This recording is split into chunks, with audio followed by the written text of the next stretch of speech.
Hello friends, welcome to my channel Master Ki Pathshala where you learn English better through Bengali যেখানে তোমরা ইংরেজি শিখবে বাংলায় অনেক বেটার ভাবে। আজকে ক্লাসে পিএসসি ক্লার্কশিপ 2024 এর প্রিলিমস প্রিপারেশনের জন্য ইংলিশ মক টেস্ট সিরিজের 23rd মক টেস্ট। প্রত্যেকটি মক টেস্টে 30টা করে কোয়েশ্চেন থাকছে এবং প্রত্যেকটি মক টেস্ট প্রিভিয়াস ইয়ার্সের কোয়েশ্চেন প্যাটার্ন ফলো করা হচ্ছে মোস্টলি, এবং কিছু নতুন কোয়েশ্চেনও ইনকর্পোরেট করা হচ্ছে, কারণ আমরা দেখতে পাচ্ছি বিভিন্ন পরীক্ষাতে কিছু নতুন টাইপের কোয়েশ্চেন কিন্তু পিএসসি ইনক্লুড করছে। সেই জন্য আমরাও এক্সপেরিমেন্ট করার চেষ্টা করছি মক টেস্টের মধ্যে, যদি এরকম কোন নতুন টাইপের প্রশ্ন পরীক্ষাতে আসে তাহলে স্টুডেন্টদের যাতে কোনো রকম প্রবলেম না হয়। প্রতিটি মক টেস্টে কত স্কোর তোমরা করছো, অবশ্যই আউট অফ 30 কত স্কোর সেটা আমাকে কমেন্টে লিখে জানাবে। কোনো প্রশ্নের আনসার নিয়ে কনফিউশন থাকলে সেটাও আমাকে কমেন্টে লিখে জানাতে ভুলবে না। প্রত্যেকটা মক টেস্ট খুব সিরিয়াসলি তোমরা প্র্যাকটিস করো। মক টেস্টগুলোতে কত স্কোর করছো সেটা খুবই ইম্পর্টেন্ট অ্যানালিসিস করা, কারণ সেটা অ্যানালিসিস করলে তোমরা নিজেরাই বুঝতে পারবে কোথায় তোমাদের ভুলগুলো হচ্ছে, কেন ভুল হচ্ছে, কোন চ্যাপ্টার্সগুলো ভালো করে রিভাইজ করতে হবে, কিভাবে আরও ভালো করে পড়তে হবে, কিভাবে ভুল অপশানগুলো এলিমিনেট করে সঠিক অপশানটা চুজ করতে পারবে। এই সমস্ত ট্রিক্সগুলো কিন্তু তোমরা প্রত্যেকটা মক টেস্টেই শিখতে পারবে। তাই ক্লাসগুলো ফলো করো, শেখার চেষ্টা করো। আই এম শিওর এখানে থেকে তোমরা অনেক কিছু শিখতে পারবে যেটা তোমাদের পরীক্ষাতে অনেক হেল্প করবে। তাহলে শুরু করছি আজকের mock test. First question, select the option that means the same as the given idiom. একটা ইডিয়ম দেওয়া আছে, বলতে হবে চারটে অপশনের মধ্যে কোনটা সঠিক। To hang together, to hang together কথার মানে কি? To be over telephone with a friend, কোনো বন্ধুর সাথে টেলিফোনে কথা বলা। To keep holding on to something, কোনো কিছুকে ধরে রাখা। To keep a swing in a garden, গার্ডেনে তুমি দোলনায় দুলছো। To be connected with each other, একে অপরের সাথে কানেক্টেড থাকা, যুক্ত থাকা। To hang together, hang together মানে একসাথে যুক্ত থাকা, অর্থাৎ অপশন ডি হবে right answer, to be connected with each other. Question number 2, you can master anything by the usual process of learning and practicing it dash. তুমি যে কোনো কিছু মাস্টার করতে পারো, যে কোনো কিছু আয়ত্তে নিয়ে আসতে পারো by the usual process of learning and practising. তুমি কোনো কিছু শিখবে এবং সেটা তুমি প্র্যাকটিস করবে। এই যে সহজ প্রসেস, সেটার মাধ্যমে তুমি করতে পারো যদি তুমি সেই প্রসেসটা কি করবে, টেম্পোরারিলি করবে, ওকেশনালি করবে, রেগুলারলি করবে, অ্যানুয়ালি করবে। দেখো, টেম্পোরারিলি মানে হচ্ছে সাময়িকভাবে কিছুক্ষণের জন্য, এটা সঠিক হবে না। ওকেশনালি মানে মাঝে মধ্যে, সঠিক হবে না। অ্যানুয়ালি মানে বার্ষিকভাবে, সঠিক উত্তর হবে না। রাইট আনসার হবে অপশন সি, রেগুলারলি। যদি তুমি কোনো কিছু শিখছো রেগুলারলি এবং সেটা রেগুলারলি প্র্যাকটিস করছো, তাহলেই তুমি কোনো জিনিস খুব সহজেই মাস্টার করতে পারবে। সো অপশন সি হবে right answer, regularly. Question number 3, select the antonym of the given word conquer. এখানে বলা হয়েছে অ্যান্টোনিম কি হবে। দেখো, কনকার এই শব্দটার অর্থ হচ্ছে তুমি যখন কোনো কিছুতে অ্যাগ্রি করছো, কোনো কিছু সম্মতি প্রদান করছো, কোনো কিছুর সাথে মতের তোমার মিল হচ্ছে, কনকার করা বলা হয়। Option A contribute, option B lead, option C disagree, option D distribute. Contribute মানে হচ্ছে অবদান, লিড মানে নেতৃত্ব দেওয়া, ডিসঅ্যাগ্রি মানে হচ্ছে অসম্মতি প্রদান, ডি হচ্ছে ডিস্ট্রিবিউট মানে বিতরণ করা। তাহলে কনকার মানে যদি হয় কোনো কিছুতে অ্যাগ্রি করা, সম্মতি প্রদান করা, কোনো কিছুতে মিল থাকা, তার অপোজিট হবে ডিসঅ্যাগ্রি করা। সো অপশন সি হবে right answer. Question number 4, synonym of the given word affinity. Affinity শব্দটার সিনোনিম কি হবে? দেখো, অ্যাফিনিটি মানে হচ্ছে অন্যের প্রতি তোমার যে একটা ফিলিংস রয়েছে, সহানুভূতি রয়েছে। কারোর সাথে তুমি যখন ইমোশনালি অ্যাটাচ, তখন তার প্রতি তোমার অ্যাফিনিটি আছে বোঝানো হয়, সহানুভূতি। Option A monotony, option B beauty, option C empathy, option D decency. Decency মানে ভদ্রতা, সঠিক উত্তর হবে না। মনোটনি মানে হচ্ছে একঘেয়েমি, সঠিক উত্তর নয়। রাইট অ্যান্সার হবে অপশন সি এমপ্যাথি। এমপ্যাথি মানে হচ্ছে কারোর সঙ্গে, কারোর দুঃখে তখন তুমি সমব্যথী হচ্ছ, তার দুঃখটা তুমি নিজে ফিল করছো, তখন তাকে বলে এমপ্যাথি। সো অ্যাফিনিটি মানে হচ্ছে empathy. Option C is the correct answer. Question number 5, your parents may get dash with your lifestyle and demand a change in it. তোমার যে লাইফস্টাইল, তাতে তোমার বাবা মা কি হতে পারে সেটা সম্পর্কে, এবং তারা একটা দাবি করতে পারে যে তুমি তোমার লাইফস্টাইলটা চেঞ্জ করো। তোমার কীরকম লাইফস্টাইল সম্পর্কে তারা কি হতে পারে? Fulfilled, pleased, satisfied, annoyed. তোমার এমন লাইফস্টাইল যেটাতে তোমার বাবা মা তোমাকে বলবে তুমি সেটা চেঞ্জ করো, তার মানে অবশ্যই তোমার লাইফস্টাইলটা নিয়ে তারা খুবই বিরক্ত হয়ে আছে।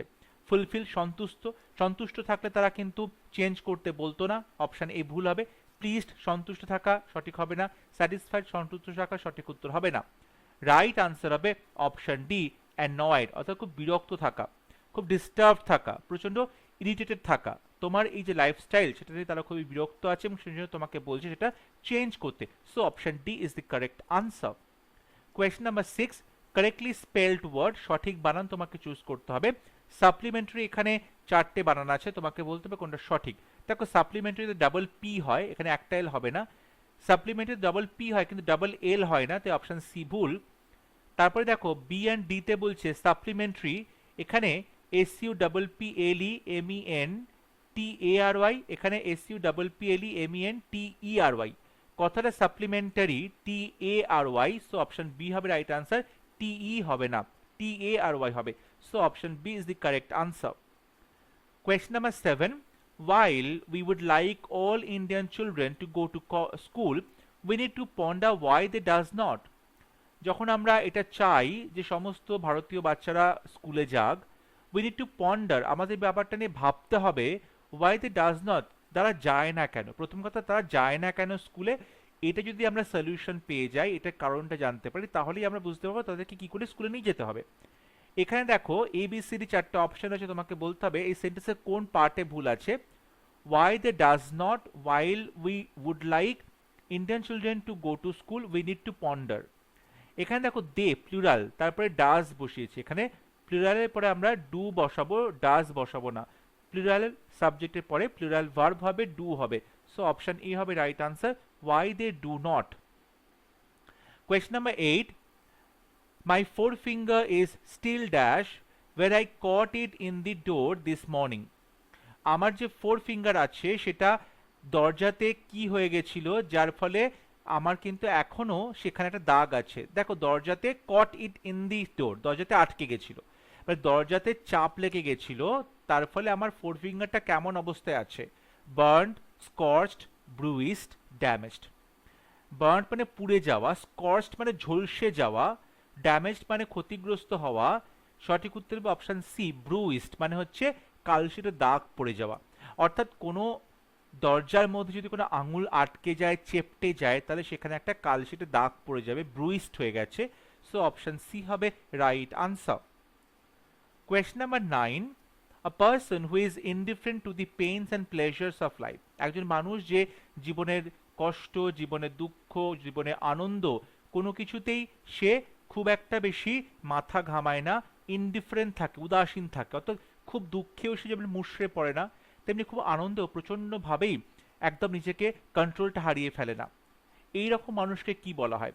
Introvert, social, Stoic, solitary. Solitary মানে হচ্ছে লোনলি, একাকী থাকা, এটা সঠিক উত্তর হবে না। ইন্ট্রোভার্ট মানে যে সবসময় নিজেকে গুটিয়ে রাখে, অন্য কারোর সাথে তার কথাবার্তা শেয়ার করতে পারে না, সবার সাথে খুব মন খুলে মেলামেশা করতে পারে না, তাকে ইন্ট্রোভার্ট বলে। সঠিক উত্তর হবে অপশন সি, স্টোইক। স্টোইক মানে হচ্ছে উদাসীন, অর্থাৎ যার মধ্যে আনন্দ, দুঃখ, বেদনা এগুলো নিয়ে কোনো রকম কোনো ভাব নেই, ভাবহীন, ভাবলেশহীন, তখন তাকে বলে স্টোইক। সো অপশন সি হবে রাইট আনসার। এখানে বলা হয়েছে আন্ডারলাইন করা অংশটাকে ইমপ্রুভ করতে হবে, যদি ইমপ্রুভ করা না যায় তাহলে নো ইমপ্রুভমেন্ট অপশন চুজ করতে হবে। On the academic front, you are likely to outshine others and take up a better career. Academic ক্ষেত্রে you are likely to outshine others, সম্ভবত তুমি অন্যদেরকে ম্লান করে দেবে, and take up a better career, তুমি কি করবে, একটা ভালো জব চুজ করবে। এই যে you are likely to outshine others, এই পার্টটুকুকে বলা হয়েছে ইমপ্রুভ করতে। দেখো you were likely to outshine, যদি আমি এখানে ইউ আর করে সিম্পল প্রেজেন্টে করে, তাহলে কিন্তু কোথাও কোনো ভুল নেই, কারণ এখানে টেক আপ আছে, প্রেজেন্টে আছে, সো এখানে পাস্টে করার প্রয়োজন নেই। বিতে বলছে you should likely to outshine others, তুমি অন্যদেরকে ম্লান করে দেবে, দেওয়া উচিত না, এখানে উচিত অর্থে কিছু বলা হচ্ছে না, সেটাও সঠিক হবে না। You are likely for outshine other, না, you are likely to outshine, এক্ষেত্রে কিন্তু গ্রামাটিক্যাল মিস্টেক আছে। তাই সঠিক উত্তর হবে অপশন ডি, নো ইমপ্রুভমেন্ট, অর্থাৎ এই পার্টে কোথাও কোনো ভুল নেই। So you are likely to outshine others, এটা সঠিকভাবে বসানো হয়েছে, এখানে কোনো ইমপ্রুভমেন্টের প্রয়োজন নেই। সো অপশন ডি হবে right answer, no improvement. Question number 11, select the synonym of the given word cumbersome. দেখো কাম্বারসাম মানে হচ্ছে প্রচণ্ডভাবেই ভারী, ঠিক আছে, কোনো কাজ করতে যেটা প্রচণ্ড কষ্ট হবে, ভারী, খুব পরিশ্রম হবে, তখন তাকে বলছে cumbersome. Option A wonderful, option B heavy, option C graceful, option D virtuous. সঠিক উত্তর হবে অপশন বি, হেভি বা ভারী। সঠিক উত্তর হবে option B. Question number 12, select the most appropriate option to fill in the blank. Whenever he refers to his friends, he is pleased, but when he talks of his foes, he is dash. দেখো যখন সে তার বন্ধুদের সাথে কথা বলে তখন সে প্রচণ্ড খুশি হয়ে যায়, তার কথাগুলো বলতে ভালো লাগে, কিন্তু যখন সে তার শত্রুদের সম্পর্কে কথা বলে তখন সে কি হয়ে যায়? অবশ্য শত্রুদের সাথে কথা বলার সময় এই যে প্লিজড, এটার কিন্তু অপোজিট তোমাকে লিখতে হবে। সিরিন মানে প্রশান্তি, শান্তি, এটা সঠিক উত্তর হবে না। পজেসড মানে তার মধ্যে একটা অধিকার বোধ চলে আসে, এটা সঠিক উত্তর হবে না। আনহ্যাপি অসুখী হয়ে যায়। ইন্টারেস্টেড প্রচণ্ড আগ্রহী হয়ে যায়, একদমই আগ্রহী হয় না, একদম আনহ্যাপি হয়ে যায়। প্লিজডের অপোজিট হবে আনহ্যাপি, অখুশি হয়ে যায়, দুঃখী হয়ে যায়। সো অপশন ই হবে right answer. Question number 13, you are invited to build a better community by planting a seed of peace within a tree outside. দেখো এখানে বলছে সেন্টেন্সের কোন সেগমেন্টে কোন পার্টে ভুল আছে। You are invite to build a better community, তোমাকে একটা বেটার কমিউনিটি বানানোর জন্য ইনভাইট করা হয়েছে, to by planting a seed of peace within, সেই কমিউনিটির ভেতরে তুমি একটা শান্তির বীজ বপন করবে, অ্যান্ড ট্রি আউটসাইড, এবং কমিউনিটির বাইরে তুমি একটা গাছ পুঁতবে, তাহলেই সেই কমিউনিটির মধ্যে আমরা কিন্তু শান্তি ফিরে পাবো। এই সেন্টেন্সে কোন পার্টে ভুল আছে বলতে হবে। Better community, within and a tree outside, you are invite to by planting a seed of peace. যেটা ভুল আছে সেটা হচ্ছে যখন বলা হচ্ছে ইউ আর ইনভাইট, এখানে কিন্তু প্যাসিভ ভয়েস ইউজ করছে। সো সাবজেক্টের পরে বি ভার্ব এবং তারপরে ভার্বের থার্ড ফর্ম বসবে, এখানে ইনভাইটেড হবে। So you are invited to build a better community, you are invited. So option C হবে রাইট আনসার, এখানে প্যাসিভ ভয়েসে লিখতে হবে। কোয়েশ্চেন নাম্বার 14, একই রকম এখানে ইমপ্রুভমেন্ট করতে বলা হয়েছে, আন্ডারলাইন করা অংশটা। Statistical measure which track the money saving behaviour haven't improved much. দেখো এখানে statistical measure which track the money saving behavior haven't improved much, এখানে যে haven't, এটা আসলে কোন সাবজেক্টে বোঝানো হচ্ছে? এটা আসলে বোঝানো হচ্ছে এই মেজারটাকে। তাহলে এখানে হ্যাভ আছে, আমরা জানি হ্যাভ কিন্তু আই ইউ এবং তারপরে প্লুরাল সাবজেক্ট থাকলে হ্যাভ বসে, তাহলে এখানে যেটা মেজার আছে সেখানে কিন্তু প্লুরাল বসাতে হবে। তাহলে স্ট্যাটিস্টিক্যাল মেজার্স প্লুরাল বসাতে হবে, which track the money saving behavior. So option D হবে right answer, এখানে কিন্তু measures করতে হবে। So statistical measures which track the money saving behavior haven't improved much. Option D হবে right answer. Question number 15, two homonyms are given which may be either misspelled and inappropriate in the context of the sentences. Choose the correct option. এখানে underline করা দুটো শব্দ আছে, যেগুলোকে হোমোনিমস বলছি, একই রকম সাউন্ড, এই শব্দগুলোর মিনিং আলাদা, তোমাকে বলতে হবে সঠিকভাবে সেন্টেন্সে ব্যবহৃত হয়েছে কিনা। First sentence, a painter is an artist. Second sentence, Raj Kapoor is a skilled artist. দেখো এখানে দুটো আর্টিস্ট আছে, দুটো বানান খেয়াল করো, দুটো কিন্তু আলাদা। প্রথম যেটা আছে ARTIST আর্টিস্ট, এই যে বানানটা, এটার বাংলা মানে হচ্ছে যখন কেউ কোনো ধরো ড্রামাতে খুব পারফরমেন্সে খুব ভালো হয়, ড্রামা খুব ভালো করতে পারে, বা সিঙ্গিং, ডান্সিং, এগুলোতে খুব পারদর্শী হয়, এই সমস্ত শিল্পকলায়, তখন তাকে আর্টিস্ট বলে। আর যখন কেউ কোনো পেইন্টিং ছবি আঁকাতে খুব পারদর্শী হয়, তখন তাকে আর্টিস্ট বলে।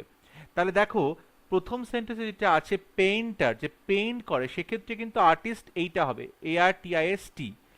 আর রাজ কাপুর যেহেতু একজন দক্ষ শিল্পী ছিলেন, সেই জন্য আমরা বসাবো ARTIST আর্টিস্ট। তাহলে দেখতে পাচ্ছি যদি মানে দুটো শব্দকে আমরা ইন্টারচেঞ্জ করে নিই, অর্থাৎ একের শব্দটা 2 নম্বরে চলে আসে, 2 এর শব্দটা 1-এ চলে যায়, তাহলে কিন্তু এটা পারফেক্টলি অলরাইট হবে, সঠিক হবে। সেক্ষেত্রে সঠিক অপশন হবে option D, both 1 and 2 are incorrect, দুটোই ভুল, কিন্তু both could be made correct by interchanging them, কিন্তু দুটোকেই আমরা চেঞ্জ করতে পারি, দুটোকে আমরা কারেক্ট করতে পারি যদি আমরা তাদের পজিশনটা চেঞ্জ করি। অর্থাৎ প্রথম সেন্টেন্সে আর্টিস্ট দ্বিতীয় সেন্টেন্সে আসবে, দ্বিতীয় সেন্টেন্সে আর্টিস্ট প্রথম সেন্টেন্সে যাবে। So a painter is an artist, এবং পরে যেটা বলা হচ্ছে Raj Kapoor is a skilled artist, just বানানটা কিন্তু আলাদা হবে। ওকে, সো অপশন ডি হবে right answer. Question number 16. Choose the correct, appropriate and logical option from the given options to combine the pair of sentences given into one sentence to convey the same meaning as conveyed by the two sentences. He is poor, he is honest. এই যে দুটো সেন্টেন্সকে তুমি যুক্ত করবে, তোমাকে বলতে হবে তুমি কিভাবে শুরু করলে সেটাকে যুক্ত করতে পারবে যাতে তার মিনিংটা কিন্তু একই থাকে। বলছে সে হয় গরিব, সে হয় সৎ, তাহলে সে গরিব সে সৎ, অর্থাৎ সে গরিব হওয়া সত্ত্বেও সৎ, ঠিক আছে। in spite of his poverty, তার দারিদ্রতা সত্ত্বেও he is honest।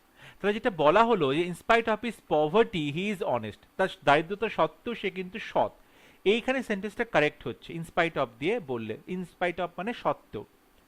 though his poverty, যদিও তার দারিদ্রতা, he is honest, তা যদিও তার দারিদ্রতা he is honest, এটা কিন্তু ঠিক মিনিংটা যাচ্ছে না, ঠিক আছে। এবং দোয়ের পরে কিন্তু আমরা এখানে একটা সাব ক্লজ বসাবো, এখানে একটা ফ্রেজ বসাবো না। সিন্স হি ইজ পুয়ার, যেহেতু সে গরিব, হি ইজ অনেস্ট, এটা কিন্তু যাচ্ছে না, লজিক্যালি এটা যাচ্ছে না। যদিও সে গরিব, সে বলতে পারো অনেস্ট, এটা কিন্তু মানে যেহেতু সে গরিব সে অনেস্ট, এটা কিন্তু ঠিক লজিক্যালি হচ্ছে না। নাম্বার 4 বলছে দো হি ইজ পুয়ার, যদিও সে পুয়ার গরিব, হি ইজ অনেস্ট, সে কিন্তু অনেস্ট।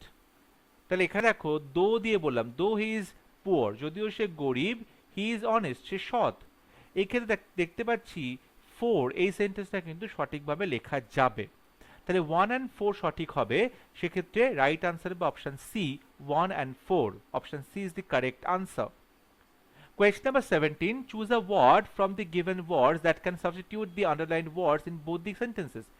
দুটো সেন্টেন্সে দুটো আন্ডারলাইন করা শব্দ আছে, বলতে হবে দুটো শব্দকে রিপ্লেস করতে হবে কোন একটা পার্টিকুলার শব্দ দিয়ে অপশনস থেকে। The tree was leaning towards the building. গাছটা ওই বিল্ডিং এর দিকে ঝুঁকে পড়েছে। I was willing to accept the first offer made by the shopkeeper. Shopkeeper প্রথমে যেটা বলেছিল সেই অফারটা কিন্তু এখনো আমি অ্যাকসেপ্ট করতে ইচ্ছুক। তাহলে লিনিং এবং ইচ্ছুক উইলিং, এই দুটো সেন্টেন্সের মধ্যে বলতে হবে কোন শব্দটা বসালে দুটো শব্দই কিন্তু রিপ্লেস করা যাবে। Disposed, bent, forced, inclined. Disposed মানে হচ্ছে ফেলে দেওয়া, বেন্ট মানে ঝুঁকে পড়া, ফোর্স মানে জোরপূর্বক, ইনক্লাইন্ড মানে হচ্ছে তোমার একটা ঝুঁকি রয়েছে সেখানে, তোমার একটা কিন্তু ঝোঁক রয়েছে সেখানে। তাহলে দেখো লিনিং টুয়ার্ডস মানে কোন দিকে ঝুঁকে রয়েছে, অর্থাৎ এক্ষেত্রে কিন্তু ইনক্লাইন শব্দটা ব্যবহার করতে পারি। আবার উইলিং ইচ্ছে প্রকাশ করছে, সেটাও কিন্তু ইনক্লিনেশন বোঝানো হয়, ইনক্লাইন্ড। সো সেক্ষেত্রে দেখতে পাচ্ছি অপশন ডি হবে সঠিক উত্তর, কারণ অপশন ডি দুটো সেন্টেন্সেই সঠিকভাবে আমরা ইউজ করতে পারি। তাহলে tree was inclined towards the building, গাছটা ওই বিল্ডিং এর দিকে ঝুঁকে ছিল, টুয়ার্ডস ইনক্লাইন্ড, ঠিক আছে। পরেরটা যেটা বলছি I was inclined to accept the first offer, অর্থাৎ প্রথম অফারটা অ্যাকসেপ্ট করার জন্য আমার কিন্তু একটা মনের ইচ্ছা ছিল, ইনক্লিনেশন ছিল, আমি চাইছিলাম। সেক্ষেত্রে ইনক্লাইন শব্দটা হবে সঠিক উত্তর, যে শব্দটা দিয়ে লিনিং এবং উইলিং দুটো শব্দকে রিপ্লেস করা যাবে। Question number 18, someone in love with himself, যখন কেউ নিজে নিজেকে ভালোবাসে তখন তাকে কি বলে? ফিলোলজিস্ট, হিউম্যানিস্ট, নার্সিসিস্ট, ফিলান্থ্রপিস্ট। ফিলান্থ্রপিস্ট মানে হচ্ছে যিনি পরোপকার করেন। নার্সিসিস্ট মানে হচ্ছে যিনি নিজেকে প্রচন্ড ভালোবাসেন। তাই সঠিক উত্তর হবে অপশন সি, নার্সিসিস্ট। নার্সিসিস্ট মানে হচ্ছে যে নিজেকে ভালোবাসে তখন তাকে নার্সিসিস্ট বলে। ফিলোলজিস্ট মানে হচ্ছে ল্যাঙ্গুয়েজের হিস্ট্রি, অর্থাৎ ভাষার কিরকম ব্যবহার, কিরকম ভাষার উৎপত্তি সেটা নিয়ে যে গবেষণা করে তখন তাকে ফিলোলজিস্ট বলে। সো অপশন ডি হবে right answer. Question number 19, barren means, barren কথার অর্থ কি? ইনসেন, রাফ, ইনফার্টাইল, লাশ। দেখো ব্যারেন মানে এখানে তোমায় বলতে হবে যে অনুর্বর, ইনফার্টাইল, অনুর্বর। ব্যারেন মানে হচ্ছে রুক্ষ সূক্ষ্ম জমি, অনুর্বর জমি, তাকে বলা হয় ইনফার্টাইল। সুতরাং সঠিক উত্তর হবে অপশন সি। লাশ মানে হচ্ছে প্রচুর পরিমাণ, লাশ গ্রিন, প্রচুর পরিমাণে সবুজের সমাহার। রাফ মানে কর্কশ বা অমসৃণ, ইনসেন মানে পাগলের মতো, তাই সঠিক উত্তর হবে option C, infertile. Question number 20, এখানে ইনডাইরেক্ট স্পিচে কোনটা সঠিক উত্তর হবে বলতে হবে। দোষী said to his wife, please select one of these necklaces. দোষী said to his wife, দোষী said to নয়, দোষী এখানে কি করলো, দোষী কিন্তু এখানে রিকোয়েস্ট করলো। দেখো যখন তুমি এখানে প্লিজ বলছো তারপরে তুমি কিন্তু রিকোয়েস্ট করছো, সুতরাং এখানে দেখো অপশন এতেই একমাত্র রিকোয়েস্টেড রয়েছে। এখানে সেড টু হবে না, টোল্ড হবে না, প্লিজড হবে না, সঠিক উত্তর হবে রিকোয়েস্টেড। তাহলে Doshi requested his wife, shed টুর বদলে রিকোয়েস্টেড হবে। তারপরে কমেন্ট মেটার কমা তুলে দেবো, প্লিজটা তুলে দেবো, কারণ যেহেতু আমি একবার রিকোয়েস্ট বলেছি প্লিজ আর বলবো না। এরপর টু বসাবো এবং V1 বসাবো, V1 হচ্ছে সিলেক্ট। তাহলে Doshi requested his wife to select one of দিসটা হয়ে যাচ্ছে those, one of those necklaces, one of those necklaces. এক্ষেত্রে সঠিক উত্তর হবে option A, Doshi requested his wife to select one of those necklaces, দিসটা হয়ে যাচ্ছে দোজ। কোয়েশ্চন নাম্বার 21, প্যাসিভ ভয়েসে তোমাকে আনসার লিখতে হবে। উই হ্যাভ ওয়ার্নড হিম, এখানে হ্যাভ ওয়ার্নড অর্থাৎ প্রেজেন্ট পারফেক্ট টেন্সে বলা হয়েছে অ্যাক্টিভ ভয়েসটা, তাহলে প্যাসিভটাও প্রেজেন্ট পারফেক্টে হবে। দেখো এখানে subject we, verb have warned, object you, তাহলে অবজেক্টটা ইউটা ইউ থাকছে ইউ, এবং তারপরে যেটা হ্যাভ ওয়ার্নড অর্থাৎ প্রেজেন্ট পারফেক্ট টেন্স আছে, তাহলে আমাদের কিন্তু প্যাসিভটা প্রেজেন্ট পারফেক্টে করতে হবে। সো ইউ এর পরে ইউ হ্যাভ বিন, তারপরে ওয়ার্ন ভার্বের third form, you have been warned, so option A হবে right answer. Question number 22, I was conscious dash a break in my voice, আমার গলার আওয়াজে যে একটা ব্রেক হলো সেটা কিন্তু আমি বুঝতে পারি। I was conscious to of over for, সঠিক উত্তর of course option B, I was conscious of a break in my voice, so option A হবে, বি হবে রাইট আনসার, কনসিয়াস মানে সচেতন থাকা। Question number 23, the young woman broke dash on hearing the news of her husband's death, তো স্বামীর মৃত্যুর কথা শুনে এই ইয়াং মহিলাটি কি করলো। Broke, broke up, broke down, broke of, broke in. Broke in মানে ফোর্সফুলি ঢোকা, ভেতরে ঢোকা, সঠিক উত্তর হবে না। ব্রোক অফ মানে হঠাৎ করে বন্ধ হয়ে যাবে, এটা সঠিক উত্তর হবে না। ব্রোক আপ মানে হচ্ছে নষ্ট হয়ে যাওয়া, সঠিক উত্তর যেটা হবে সেটা হচ্ছে অপশন বি, অর্থাৎ ব্রোক ডাউন। ব্রোক ডাউন মানে হচ্ছে ভেঙে পড়া, সো ইয়াং ওম্যানটা ভেঙে পড়লো যখন তার স্বামীর মৃত্যুর খবর শুনলো, broke down, so option B হবে right answer. Question number 24, I have been dash this problem since noon, সেই দুপুর থেকে এই প্রবলেমটা আমি কি করে চলেছি। Have been working into, working on, working for, with, way, after, সঠিক উত্তর হবে option B, I have been working on this problem, এই প্রবলেমটা নিয়ে আমি কাজ করছি, so I have been working on this problem since noon, option B হবে right answer. Question number 25, one who is all powerful, একজন মানুষ যে সর্বশক্তিমান তাকে কি বলে। omnipotent, omniscient, absolute, almighty, almighty মানে হচ্ছে ভগবান, গড। অ্যাবসলিউট মানে হচ্ছে সর্বোচ্চ কোন একটা সত্তাকে বোঝানো হয়, অ্যাবসলিউট। omniscient বলতে পারো যে সবকিছু জানে, all knowing, all knowing. omnipotent যার মধ্যে সর্বশক্তি রয়েছে, হু নোজ অল দি পাওয়ার, তাহলে one who is all powerful যে সর্বশক্তিমান তাকে বলা হয় omnipotent, সো অপশন এ হবে right answer, omnipotent। Question number 26, বলা হয়েছে এখানে সেন্টেন্সের ফার্স্ট পার্ট এবং সেকেন্ড পার্ট রয়েছে, এই প্যারাগ্রাফের বাদবাকি যে পার্ট পি কিউ আর এর সঠিকভাবে সাজানো নেই, তোমাকে সঠিকভাবে সাজিয়ে নিয়ে একটা কমপ্লিট প্যারাগ্রাফে পরিণত করতে হবে। The recipe of making white sauce is very simple, বলা হচ্ছে হোয়াইট সস তৈরি করে যে রেসিপি সেটা খুবই সিম্পল। কি করে আমরা হোয়াইট সস তৈরি করছি সেটা আমরা দেখব প্রত্যেকটা স্টেপে, এবং এই যে পি কিউ আর এস এটাকে কিন্তু উল্টোপাল্টাভাবে বসানো হয়েছে, তোমাকে সঠিকভাবে সাজিয়ে রেখে উত্তরটা করতে হবে। স্টিয়ার দ্য মিক্সচার অফ ময়দা অ্যান্ড বাটার কনস্ট্যান্টলি, ময়দা এবং বাটারের মিশ্রণটাকে কনস্ট্যান্টলি নাড়াতে হবে। Put 1 tablespoon of fine flower, খুব সুন্দর যে ময়দা সেটা তোমাকে 1 টেবিল স্পুন নিতে হবে। When the butter gets heated, যখন বাটারটা গরম করা হচ্ছে, heat 1 tablespoon of butter in a pan, তুমি কি করবে, একটা প্যানের মধ্যে 1 টেবিল স্পুন বাটার গরম করবে। বলছে add 1 cup of milk to the mixture, এই যে মিশ্রণটা হলো বাটার এবং ময়দাতে ফাইন ফ্লাওয়ার, এইটার মধ্যে তুমি 1 কাপ দুধ দেবে and cook for 1 minute, 1 minute এটাকে রান্না করবে। 6 নম্বরে বলছে add salt and pepper to taste, তুমি নুন দেবে এবং গোলমরিচের গুঁড়ো দেবে। দেখো এখানে 1 and 6 এই দুটো কিন্তু ফিক্সড, এগুলোকে তুমি চেঞ্জ করতে পারবে না। PQR এর সঠিকভাবে সাজাতে হবে যাতে প্রথম সেন্টেন্স এবং সবার লাস্টের সেন্টেন্সের সাথে মিল থাকে। দেখো এখানে যদি আমরা প্রথমে যেটা করলাম যে একটা রেসিপিটা খুব সোজা, তারপরে কি করলাম, একটা প্যান গরম করলাম, গরম করে টেবিল স্পুনকে রাখলাম, তাহলে এখানে কি হচ্ছে, এখানে আর, ঠিক আছে, প্রথমে আর বসছে। Heat 1 tablespoon of butter in a pan, প্যানের মধ্যে বাটার গরম করছো, তারপর বলছে put 1 tablespoon of fine flour, তার মধ্যে তুমি ময়দা দাও 1 চামচ এবং তারপর যাতে ওটা গরম করো, তাহলে এখানে কিন্তু আর এর পরে কিউ হবে। তারপরে বলছে মিক্সচারটাকে তুমি কনস্ট্যান্টলি নাড়াতে থাকো, মিক্সচার কি, সে ময়দান বাটা যেটা আমরা অলরেডি করলাম, তাহলে এরপরে পি বসবে, ঠিক আছে, তাহলে আর কিউ পি এবং সবার লাস্টে এস আছে যে 1 কাপ মিল্ক দাও to the mixture and cook for 1 minute, এবং 1 মিনিট তুমি রান্না করো। সো সঠিক উত্তর হবে আর কিউ পি এস, অর্থাৎ অপশন ডি হবে right answer. Question number 27, choose the grammatically correct sentence, he will not pay unless he is not compelled, সে পে করবে না যদি না তাকে বাধ্য না করা হয়। দেখো যখন আনলেস বলছে তখন কিন্তু তারপরে আর নেগেটিভ বললে চলবে না, নেগেটিভ বলে চলবে না। বলছে হি উইল নট পে, সে পে করবে না, unless he will be compelled, এখানে উইল বি কম্পেলড কিন্তু চলবে না, unless he will be compelled, সে বাধ্য হবে, উইল বি কম্পেলড এখানে হবে না, ঠিক আছে। সিতে বলছে he will not pay unless he is compelled, সে পে করবে না যদি না হি ইজ কম্পেলড, তাকে বাধ্য করা হয়। এবং ডিতে বলছে he will not pay till he is compelled, সে পে করবে না টিল যত দূর সে কম্পেলড হচ্ছে। দেখো এক্ষেত্রে যেটা সঠিক উত্তর হবে সেটা হচ্ছে option C, he will not pay unless he is compelled, সে পে করবে না যদি না সে কম্পেলড হয় বা বাধ্য হয়, তাহলে সঠিক উত্তর হবে option C, he will not pay unless he is compelled.